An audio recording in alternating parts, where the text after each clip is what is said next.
नमस्कार फ्रेंड्स, मैं पूनम गुप्ता आप सबका स्वागत करती हूँ आपका अपने यूट्यूब चैनल पूनम के गीत संगीत में।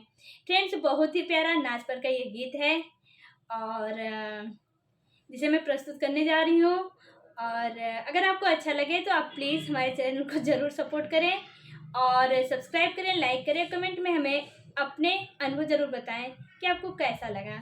चलिए। यादें आवेले बलम जो हम तो खूब रोइले, यादें आवेला बलम जो हम तो खूब रोइले, यादें आवेला बलम जी हम तो खूब रोइले।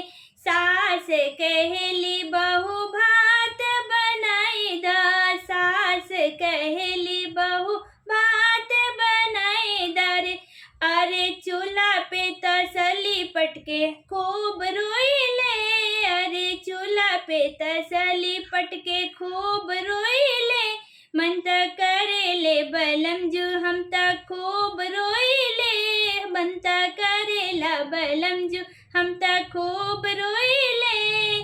जेठानी कहली छोटी झाड़ू लगाई द, जेठानी कहली छोटी झाड़ू लगाई द, अरे आंगना में झाड़ुआ पटक के रोइले, अरे आंगना में झाड़ू के पटक के रोइले।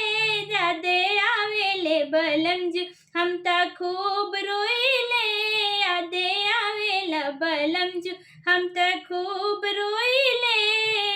ननद कहली भौजी के सिया सवारी, ननद कहली भौजी के सिया सवार दहो, के सिया सवार दहो, चोटिया बनाई दा, के सिया सवार दहो, चोटिया बनाई दा, अरे कंगी तेल फेंक के हम खूब रोइले, अरे कंगी तेल फेंक के हम खूब रोइले। यादें आवेले बलम जो हम त खूब रोइले, यादें आवेले बलम जो हम त खूब रोइले।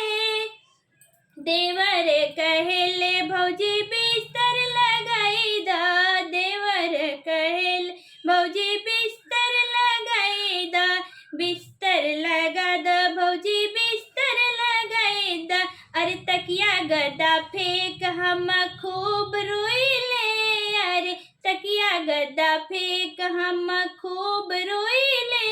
यादें आवेले बलम जो हम त खूब रोइले, यादें आवेले बलम जो हम त